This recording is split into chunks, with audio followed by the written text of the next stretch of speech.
ओम शांति। 15 दिसंबर 2023 के ईश्वरीय महावाक्य हैं। आज की साकार मुरली का सार। मीठे बाबा ने कहा, मीठी बच्ची, यह बना बनाया अनादि ड्रामा है। इस ड्रामा में हर एक एक्टर की एक्ट फिक्स है। मोक्ष किसको भी नहीं मिल सकता। ईश्वर को भी इस धरा पर साकार में आना ही पड़ता है। तो जब ईश्वर खुद साकार में आकर अपना कर्तव्य निभाता तो फिर मोक्ष हम सबको तो प्रश्न ही नहीं उठता।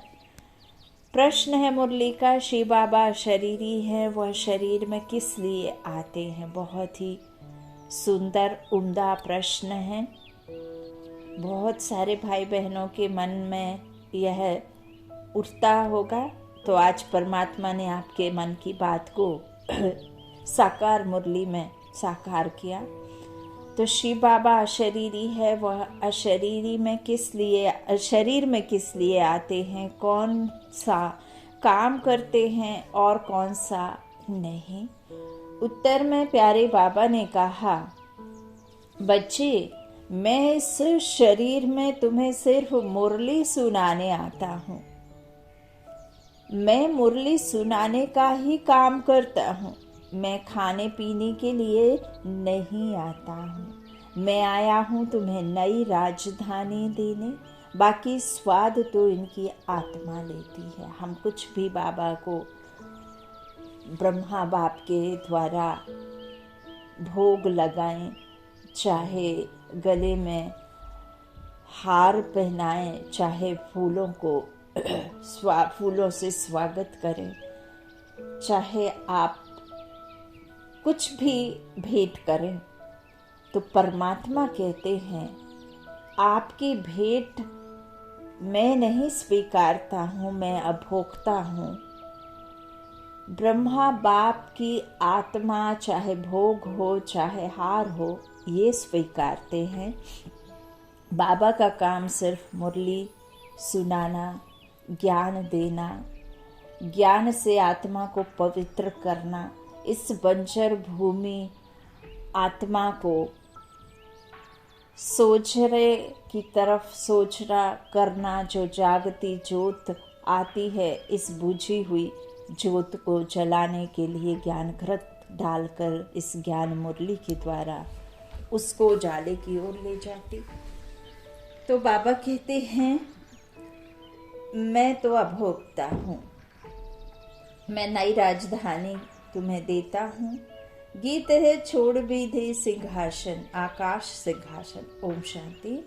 गीत बजाए ही वह जाते हैं जिसमें अपना ताल्लुक है। आकाश में कोई तख्त नहीं है। आकाश इस पोलार को कहा जाता है। बाकी आकाश तत्व में तो तख्त नहीं है। ना परमपिता परमात्मा इस आकाश में तख्त पर रहता है। बाप बच्चों को समझाते हैं, अब तख्त आप किसे कहेंगे? शरीर को। शरीर और जहाँ आत्मा आकर के इस प्रकृति के बीच विराजमान होती है, तो ये अकाल तख्त है आत्मा का। और ये अकाल तख्त बाबा कहते हैं, ये शरीर ना तो सूक्ष्म वतन में और ना ही परम धाम में होता। तो बाबा कहते हैं इस तरह से तख्त पर जो है वहाँ कोई भी नहीं रहता। पोलार को आकाश कहा जाता है। वो भी मांडव कल के मुरली में भी बाबा ने कहा कि ये दिन और रात करने के लिए हैं। बाकी वहाँ कोई दुनिया बसा नहीं सकता और ना ही कोई शरीर से वहाँ रह सकता। तो इस तरह बाप बच्चों को समझाते हैं, हम परम पिता परमात्मा और तुम बच्चे जो आत्माएं हो, दोनों इस सूर्य चांद सितारों से उस पार रहते हैं। उसको मूल वतन कहा जाता है। जैसे यहाँ आकाश में सूर्य चांद सितारे हैं, वैसे हूबहू झाड़ के मुआफिक महतत्व में भी आत्माएं रहती हैं। जैसे सितारे आकाश पर खड़े हैं, कोई चीज़ पर आधार नहीं है। अहम आत्माएं और परमात्मा बाप हम सब रहने वाले महतत्व में हैं, स्टार मुआफिक ही हैं। ज्ञान सूर्य, ज्ञान चंद्रमा, ज्ञान सितारे। अब यहाँ भी आप समझ गए होंगे, ज्ञान सूर्य शिव बाबा, ज्ञान चंद्रमा ब्रह्मा बाबा, ज्ञान सितारे आत्मा रूपी जो अनेक बाबा के ज्ञान रूपी बच्चे आत्माएं, चैतन्य आत्माएं, वो ज्ञान सितारे। अब यह तो समझाया है, जब जब भीड़ पड़ती है, दुख होता है, तब आता हूँ, मैं यहाँ रहता नहीं हूँ। पुराने को नया बनाना है जरूर, पुराने में ही भीड़ होती है, कलयुग में है दुख की भीड़। बाबा कहते हैं जब बहुत भीड़ हो जाती है, कहाँ? पुरानी दुनिया में, कलयुग में, दुख की भीड़, अशांति की भीड़। तो स्वर्ग में तो सुख ही सुख है, वहाँ दुख की अशांति की भीड़ नहीं होती। फिर से मुझे आकर सहज ज्ञान और सहज राजयोग सिखलाना होता है। सब बुलाते हैं कि आओ, कृष्ण के लिए नहीं कहते कि सिंहासन छोड़कर आ जाओ। कृष्ण के लिए सिंहासन अक्षर शोभता नहीं, यह तो प्रिंस था ना।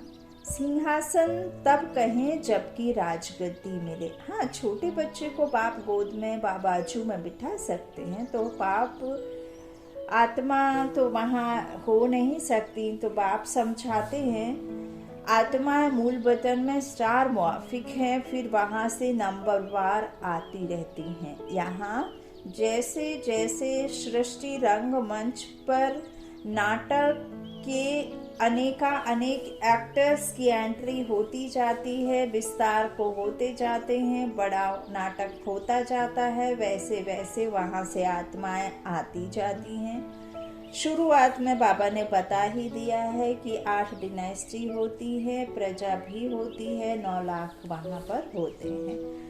फिर धीरे धीरे जास्ती त्रेता द्वापर में बढ़ते जाता है। बाबा कहते हैं फिर वहां से आती है नंबरवार, दिखाते हैं ना स्टार कैसे गिरते हैं। वहां से भी आत्माएं आकर सीधा गर्भ में जाती हैं। समझा बाबा ने क्या कहा? आत्माएं जब ऊपर से अपने नंबरवार अनुसार आती हैं तो माँ के गर्भ में आती हैं। यह अच्छी रीति नोट करो। हर एक आत्मा को सतो रजो तमो से पास करना है। जैसे पहले लक्ष्मी नारायण आएंगे तो उनको सतो रजो अवस्था से पास होते, पुनर्जन्म लेते लेते फिर तमो प्रधान अवस्था को पाना ही है। हर एक का ऐसे ही है, वापस जा नहीं सकते। जब एक बार बाबा कहते ड्रामा के पार्ट में आ गए तो तब तक इस मनुष्य रूपी सृष्टि का रंगमंच पर पूरा नाटक खत्म नहीं हो जाता, तब तक कोई भी एक्टर वापस जा ना सके अपना घर। ठीक वैसे ही जैसे कि हद के ड्रामा में भल आप घर से निकलते हैं कि नाटक शुरू होने से आधा घंटे पूर्व, 1 घंटे पूर्व, लेकिन यह नहीं है कि हीरो का पार्ट यदि खत्म हो जाता है, उसकी एक्ट खत्म हो जाती है तो वो घर चला जाता है। ऐसा नहीं है, वो पर्दे के पीछे ही रहता है जब तक पूरा नाटक खत्म हो करके स्टेज पर जितने भी एक्टर्स होते हैं वो एक्टर स्टेज पर आकर, मंच पर आकर ना खड़े हो जाए तब तक उनको घर जाने की परमिशन नहीं होती। ये बेहद का नाटक भी ऐसा ही है। जब तक परमात्मा कहते हैं सारे नहीं आ जाते तब तक यहाँ से जाना शुरू नहीं होता। कोई भी पाप आत्मा जा ना सके, उसे अपने किए हुए कर्मों का हिसाब किताब इस शरीर में रहते ही अंतिम जन्म तक उन्हें उनका हिसाब किताब चुकतू करना ही होता है। जिसने जिसके साथ मनसा वाचा कर्मणा जैसा व्यवहार किया वैसा ही, चाहे प्रकृति के साथ चाहे मनुष्यों के साथ, कैसे भी किसी के साथ में भी किया, उसका हिसाब किताब जरूर वापस चुकतू करना ही है। ठीक वैसे ही जैसे बैंक से आप लोन लेते हैं और आपको चुकाना होता है, नहीं चुकाते तो आपको पनिशमेंट मिलती है, ऐसे ही ये दुख परेशानियां ये सब वही पनिशमेंट है जो आपने किए हैं। इसमें ईश्वर का कोई दोष नहीं है। ईश्वर आपको किसी भी प्रकार का पनिशमेंट नहीं देता है। आपके कर्म जितने श्रेष्ठ, जितने नीच, उतने ही आपके जीवन में सुख दुख। अच्छा, तो बाबा कहते हैं वापस कोई ऐसे जा ना सके, हर एक की सतो रजो अवस्था से पास होना ही है। बाबा कहते हैं हर एक का ऐसे है। इब्राहिम बुद्ध आते हैं, उनको भी सत्तो रजो तमो से पास करना है, पुनर्जन्म लेना पड़ता है। द्वापर में धर्म स्थापक आते हैं, वहां से पुनर्जन्म शुरू होता है, फिर तमो प्रधान बनना है। अब उनकी सदगति कौन करे? सदगति दाता तो एक ही शिव है। कहते हैं सबकी सदगति करने मुझे आना पड़ता है, मेरे जैसा काम और कोई कर नहीं सकता, क्योंकि मैं ही सदगति दाता हूँ, क्योंकि मैं ही दुर्गति में नहीं आता हूँ। तो जो दुर्गति में नहीं आता है वही तो सदगति करा सकता है। तुम सब आत्माएं आते हो, तो फिर तुम दुर्गति को प्राप्त करने वाले सदगति का रास्ता कैसे दिखा सकते हो? तो मुझे मेरा काम करना पड़ता है, तो मैं तुम्हारा, तो मैं देवी देवता धर्म भी स्थापन करता हूँ, तुमको राजयोग सिखा रहा हूँ। गति और सदगति दाता तो मैं हूँ। जब तुम प्योर बन जाते हो तो फिर मैं तुमको वापस ले जाता हूँ, तुम्हारी भी सदगति करता हूँ। तुम्हारे साथ तो अनेक धर्म वाले हैं, उन धर्म स्थापकों सहित सबका उद्धार करता हूँ। तुमको ज्ञान से श्रृंगार कर स्वर्ग के मालिक लक्ष्मी नारायण अथवा नारायण को वरने लायक बनाता हूँ, अर्थात आत्मा को स्वराज्य अधिकारी, स्व विश्व कल्याणकारी, स्व कर्मेंद्रियों पर जब आप अपना राज्य कर लेते हैं तो आप आत्मा लक्ष्मी और नारायण बनते हैं। बाबा कहते तो वरने लायक बनाता हूँ, फिर तुमको वापस ले जाता हूँ, सबको पहले मुक्ति धाम भेज देता हूँ। ऐसे नहीं है कि डायरेक्ट ट्रांसफर हो जाए, नहीं, यहाँ से वापस घर जाना है, फिर घर के बाद आना है। सबका सदगति दाता भी हूँ। दूसरे धर्म स्थापक जो आते हैं वह सदगति नहीं करते, वह सिर्फ अपना धर्म स्थापन कर उनकी वृद्धि करने लग पड़ेंगे। अपने धर्म में पुनर्जन्म लेते सतो रजो तमो से पास करेंगे। अभी सब तमो प्रधान है, अब इनको पावन सतो प्रधान कौन बनाए? बाप खुद बैठ बच्चों को समझाते हैं। भगवान आकर सबकी सदगति भी करते हैं, भारत को स्वर्ग भी बनाते हैं, जीवन मुक्ति के लिए राजयोग सिखाते हैं। इसलिए बाप की इतनी महिमा है। गीता है सर्वशास्त्रमय शिरोमणि, परंतु कृष्ण का नाम लिख देने से भगवान को भूल गए हैं। भगवान और कृष्ण में अंतर समझा नहीं और कृष्ण को भगवान मान बैठे। जो तो रचना है, रचता को भूल गए। भगवान तो सबका सदगति दाता है, इसलिए गीता सब धर्म वालों के लिए धर्मशास्त्र है, सबको इसे मानना पड़े। अब फिर मनुष्यों ने क्या किया, जो लिखी हुई गीता है ना उसे ही वो दे दिया ग्रेड, है ना। यहाँ बाबा तो अपने मुख से जो ब्रह्मा मुख के द्वारा मुरली चलाई ना, उस गीता की बात करते हैं, लेकिन फिर कृष्ण का नाम डालने से सब गुड़म गुड़म हो गया है।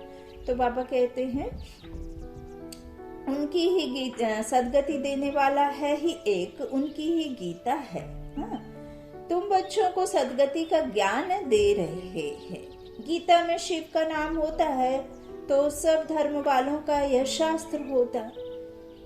बाप सबको कहते हैं अपने को आत्मा समझ मेरे साथ योग लगाओ तो विकर्म विनाश होंगे और तुम मेरे धाम आ जाएंगे। सब धर्म वालों की सदगति करने वाला भी मैं हूँ, बाकी तो आते ही हैं अपना धर्म स्थापन करने। मनुष्य कहते हैं क्या मोक्ष नहीं मिलेगा? बाप कहते हैं नहीं, जो भी सब आत्माएं हैं सबका पार्ट ड्रामा में फिक्स है, किसकी एक्ट बदल नहीं सकती। हर एक की पूरी एक्ट का अनादि ड्रामा बना हुआ है। ड्रामा अनादि है, उसका आदि मध्य अंत नहीं है, इन्फिनिटी है। ये चलता ही आया है साइकिल के पहिया की तरह कि जैसे आप साइकिल का पहिया जब घूमना शुरू होता है तो आप बता नहीं सकते हैं कि उसने शुरुआत कहाँ से करी, है ना। तो तो बाबा कहते इस तरह से इसका अंत नहीं, ड्रामा कब बना यह नहीं कह सकते, यह प्रश्न उठ नहीं सकता। बाबा ने समझाया है कि और जो भी शास्त्र हैं उनसे हर एक ने आकर अपना धर्म स्थापन किया है, सदगति नहीं की है। उन्होंने तो धर्म स्थापन किया, उनके पीछे वृद्धि होती गई। कितनी कितनी गुहा पॉइंट्स हैं, ऐसे निबंध लिखने जैसी हैं। यहाँ गपोड़े की बात नहीं, बाबा जो भी बताते हैं सिर्फ और सिर्फ यही सत्य है, बाकी सब असत्य है। हार जीत का यह ड्रामा है। सतयुग में परमात्मा को याद करने की दरकार नहीं। परमात्मा को याद करें तो फिर यह बातें भी समझें कि हम ब्राह्मणों को उसने रचा है। तुमको तो सम्मुख बतलाते हैं कि मैं रचता हूँ, तो यह ब्राह्मणों की नई दुनिया है। संगम की चोटी को तो कोई नहीं जानते। वो तो जो लौकिक में स्थूल में चोटी रख लेते हैं, पीछे एक एक्स्ट्रा डंडी सी छोड़ देते हैं, उसके मान बैठे कि वही ब्राह्मणों की चोटी, वही संस्कार, वही ब्राह्मण होते हैं। तो बाबा कहते हैं कोई नहीं जानता। विराट रूप बनाते हैं, उसमें देवता, क्षत्रिय, वैश्य, शूद्र दिखाते हैं। ब्राह्मणों को भूल गए हैं। सतयुग में देवताएं, कलयुग में शूद्र, संगम युगी ब्राह्मणों को जानते नहीं। बाबा क्या कह रहे हैं? सतयुग में देवताएं, कलयुग में शूद्र, संगम युगी ब्राह्मणों को जानते नहीं। यह राज बाप आकर समझाते हैं। बाबा कहते हैं पवित्रता बिगर कभी धारणा नहीं हो सकती है। बाबा समझाते हैं कितने ढेर वेद शास्त्र हैं, परिक्रमा दिलाते हैं, मंदिरों से चित्र निकाल परिक्रमा दिलाए, फिर वापस मंदिर में ले आते हैं। बाबा अनुभवी हैं, ब्रह्मा बाबू अनुभवी है, शास्त्रों से गाड़ी भरकर परिक्रमा देते हैं। ऐसे ही फिर देवताओं के चित्र भी गाड़ी में रख परिक्रमा दिलाते हैं ना। आपने देखा होगा, जैसे अभी बालाजी में ये कहते हैं वैकुंठ द्वार होता है, उस द्वार को खोलने अभी इतना सुनने में आया है, इतना रश है कि वहाँ टिकट्स भी अवेलेबल नहीं है, रूम्स भी अवेलेबल नहीं है। तो वो जो स्थूल में मंदिरों आदि में जो बना दिया है शास्त्रों से पढ़ करके, तो वो सब एक तरह से कहना चाहिए कि आपके शरीर निर्वाह अर्थी, उससे भगवान की प्राप्ति नहीं होती और ना ही कोई वैकुंठ चला जाता है। आपके मन में सदा कपट है, छल है, द्वेष है, घृणा है, विकार है, क्रोध है, काम की अग्नि है। हर किसी को देख करके आप व्यर्थ संकल्प लाते हैं।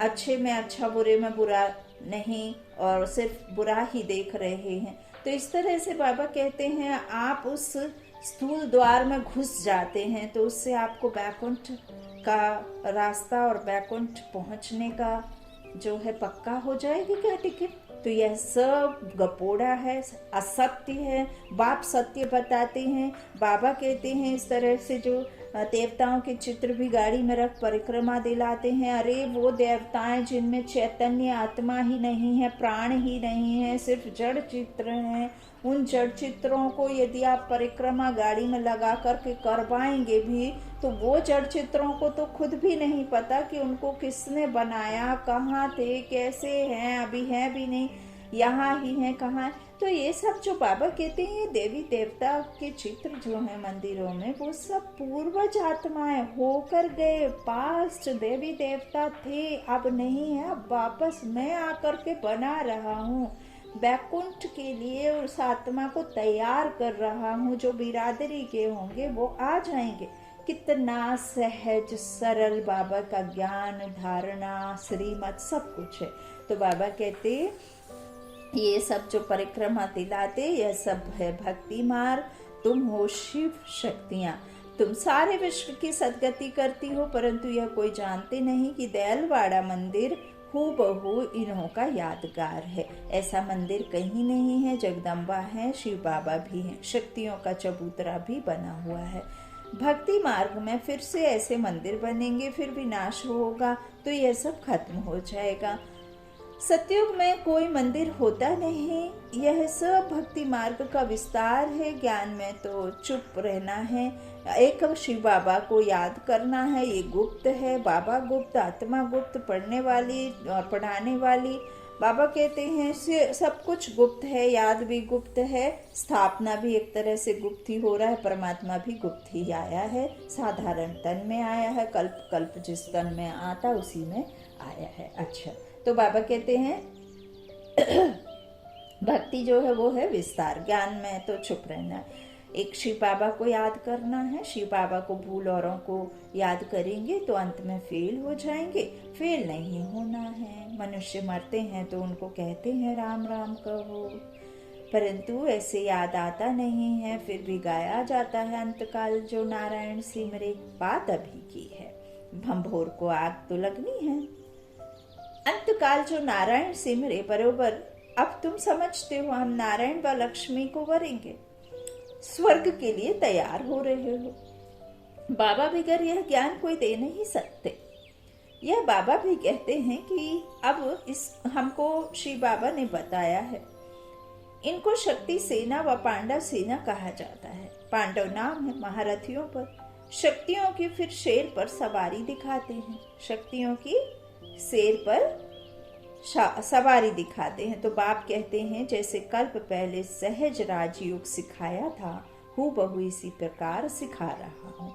जो भी एक्ट चलती है कल्प कल्प वही चलेगी, इनमें फर्क नहीं पड़ सकता। फिर कल्प कल्प यह पाठ चलेगा। बाबा कहते हैं तुमको गुहा गुहा बातें सुनाता हूँ, पीछे क्या होने वाला है सो तो फिर पीछे सुनाएंगे ना। अभी सब सुना दूं तो क्या बस वापस चला जाऊं? अंत तक नए पॉइंट सुनाते रहेंगे। हम गीता की महिमा बहुत करते हैं, परंतु उस गीता व महाभारत में तो हिंसक लड़ाई आदि दिखा दी है। अब लड़ाई तो है नहीं, तुम्हारी तो है योग बल की बात। अहिंसा का अर्थ कोई भी नहीं जानते, सिर्फ स्त्री को नरक का द्वार कह दिया है। वास्तव में नरक का द्वार तो दोनों हैं, नर और नारी। अब उनको फिर स्वर्ग का द्वार कौन बनाए? वह तो भगवान की ही ताकत है। यह गीता बाबा कहते यह गीत बाबा ने बनवाए हैं। फिर बनाने वालों ने, कोई ने ठीक बनाया है, कोई ने रॉन्ग बनाया है, मिक्स कर दिया है। रात के राही थक मत जाना, ऐसे ऐसे गीत मैंने बनवाए हैं। तो यहाँ की बातें और हैं, गौशाला भी है, वनवास भी है, परंतु अर्थ नहीं समझते। हमने किसको भगाया क्या? किसको कभी कहा था कि कराची में चले आना? हाँ, पूछो इन शक्तियों से। यह ड्रामा में पार्ट था, जिन पर सितम हुए तो चले आए। तो राइट क्या है वह बाप बैठ बतलाते हैं। शास्त्रों में तो जो लिखा है वह है भक्ति मार्ग, उनसे तो मेरे से मिल नहीं सकते। बाबा क्या कह रहे हैं? भक्ति की सामग्री, भक्ति करने से, जप तप व्रत ये सब करने से मुझसे तुम मिल नहीं सकते, मेरे पास है। बाबा कहते मेरे पास आ नहीं सकते, मुझे तो गाइड बन यहाँ आना पड़ता है। मैं खुद आता हूँ तुम बच्चों से मिलने। तुम मेरे साथ तभी मिलते हो जब मैं तुमको मिलने के लिए आता हूँ। बाबा कहते ऐसा तन क्यों नहीं लिया जो गृहस्थी ना हो? अरे मुझे तो गृहस्थी के तन में ही आकर उनको ज्ञान देना है, उनके ही 84 जन्म बताता हूँ। तो कितनी गुहा बातें हैं। यह नए धर्म के लिए नई बातें, ज्ञान भी नया है। बाप कहते हैं कल्प कल्प में यह ज्ञान सुनाता हूँ, और कोई ऐसे कभी नहीं कहेंगे कि मैं कल्प कल्प धर्म स्थापन करने आया हूँ। लक्ष्मी नारायण दोनों नहीं कहेंगे कि हम फिर से राजाई करने आए हैं।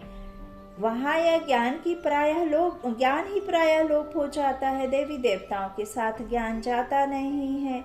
हाँ, प्रालब्धि प्राप्ति होती है, बाबा कहते हैं वहाँ पे। यहाँ ज्ञान संगम पर ही मिलता है, संगम पर ही दूंगा, उनके साथ जाता नहीं तो फिर भला मनुष्य आत्माओं के पास तो जा ही नहीं सकता। तो बाबा कहते हैं ये यहाँ ही अभुल हो जाएगा, है ना। ऐसी कर्मातीत अवस्था आ जाएगी ना, जब सिर्फ और सिर्फ आत्मा निश्चय, हर तरफ आत्मा, हर किसी को आत्मा साक्षी होकर जब देखने लग जाएंगे ना, तो फिर ये ज्ञान भी बिसरते जाएंगे। फिर परमात्मा का ये ज्ञान पूरा हुआ, सो परमात्मा भी अपने चले जाते हैं। तो बाबा कहते हैं शास्त्र तो बाद में अनेक बना दिए हैं, हम ब्राह्मणों के लिए एक ही गीता है, धर्म भी स्थापन करता हूँ और सदगति भी सबकी करता हूँ। डबल काम हुआ ना। अब हम तो सुनाते हैं वह राइट है या उन्हों का राइट है, हाँ। सो तो तुम जानते हो मैं कौन हूँ, मैं ट्रुथ हूँ, मैं कोई वेद शास्त्र नहीं सुनाता हूँ। इस भले इसने पढ़े तो बहुत हैं। अब यहाँ फिर बाबा ब्रह्मा बाबा की बात कर रहे हैं, परंतु वह सुनाते थोड़े ही हैं। यह तो शिव बाबा नई नई बातें सुनाते हैं, वह तो अशरीरी है। सिर्फ यह मुरली सुनाने का काम करने आते हैं, ना कि खाने पीने आते हैं, है ना। आए, उन्होंने अपना जो ज्ञान दिया और फिर चले गए, हाँ। तो बाबा आते जाते रहते। बाबा कहते हैं ऐसे थोड़ी कि मैंने अब तन ले लिया तो उसी में बैठा रहूं आके, नहीं, हाँ। मैं खाने पीने नहीं आता, मैं तो आया ही हूँ तुम बच्चों को फिर से राजधानी देने। स्वाद इनकी आत्मा लेती है। हर एक का धर्म अलग है, उन्हें अपना धर्म शास्त्र पढ़ना है। यहाँ तो ढेर शास्त्र पढ़ते हैं, सार कुछ भी नहीं है। जितना पढ़ते रहते हैं आसार संसार होता जाता है, बेसार बनता जाता है। तमो प्रधान बनना ही है। बाबा क्या कह रहे हैं, अलग अलग धर्म में फिर भी एक ही एक है। जैसे कुरान ही पढ़ेंगे कुरान वाले, हाँ। अल्लाह को मानने वाले सिर्फ अल्लाह को ही मानेंगे, उनका जो भी शास्त्र वो पढ़ेंगे। क्रिश्चियन का अपना एक है बाइबल है, जो भी उसको ही पढ़ेंगे। तो गुरु धर्म स्थापन करके गए, लेकिन उनका एक ही एक है। लेकिन यहाँ तो देख अनेक है, जिसने जहाँ कहा जो कहा वो। तो ये अव्यभिचारी बाबा कहते हैं हो गई है, तो बस फिर क्या, अब इसी को तो हमको फिर वापस एक करना है। तो बाबा कहते इस तरह से बेसार बनते जा रहे हैं, होता चला गया। तमो प्रधान बनना ही है। पहले सृष्टि में तुम आए हो, तुम ब्राह्मणों ने माता पिता से जन्म लिया है। उस तरफ है आसुरी कुटुंब, यहाँ है ईश्वरी कुटुंब। फिर जाकर दैवी गोद लेंगे, स्वर्ग के मालिक बनेंगे, माता पिता की मत पर चलेंगे, तो क्या होगा, स्वर्ग के सुख घनेरे मिलेंगे। बाकी रुद्र ज्ञान यज्ञ में विघ्न तो जरूर पड़ेंगे। बाप कहते हैं बच्चे, विकारों पर जीत पाने से ही तुम जगत जीत बन सकते हो। विश्व जीत बनना है ना। विश्व पिता आकर हमें बता रहे हैं कैसे जग को जीतना है। ऐसे थोड़े ही शादी नहीं करेंगे तो कमजोर रह जाएंगे, हाँ? सन्यासी पवित्र बनते हैं, फिर वह कितने मोटे तंदुरुस्त रहते हैं। यहाँ तो ब्रेन का काम है, मेहनत है। दधीचि ऋषि का मिसाल है ना। सन्यासियों को तो बहुत माल मिलता है, बाबा खुद बहुत माल खिलाते थे, हाँ? यहाँ तो बहुत परहेज रखनी पड़ती है। अच्छा, मीठे मीठे सिके लादे बच्चों प्रति माता पिता बाप दादा का याद प्यार और गुड मॉर्निंग। रूहानी बाप की रूहानी बच्चों को नमस्ते। हम रूहानी बच्चों की रूहानी माता पिता बाप दादा को याद प्यार और गुड मॉर्निंग। धारणा के लिए मुख्य सार पहला बाबा ने कहा, ज्ञान की अच्छी धारणा के लिए पवित्रता के व्रत को अपनाना है। अंतकाल है, इसलिए ऐसा अभ्यास करना है जो एक बाप के सिवाय और कोई याद ना आए। याद करोगे तो आपको मुश्किल होगी। दूसरा, दधीचि ऋषि मिसल सेवा करते विकारों पर विजय प्राप्त कर जगत जीत बनना है। वरदान है आज का। समय की रफ्तार प्रमाण सर्व प्राप्तियों से भरपूर रह माया जीत बनने वाले तीव्र पुरुषार्थी भव। बाप दादा ने जो भी प्राप्तियां कराई हैं, उन सर्व प्राप्तियों को स्वयं में जमा कर भरपूर रहो, कोई भी कमी ना रहे। जहाँ भरपूरता में कमी है वहाँ माया हिलाती है। माया जीत बनने का सहज साधन है। सदा प्राप्तियों से भरपूर रहना, कोई एक भी प्राप्ति से वंचित नहीं रहो, सर्व प्राप्ति हो। समय की रफ्तार प्रमाण कोई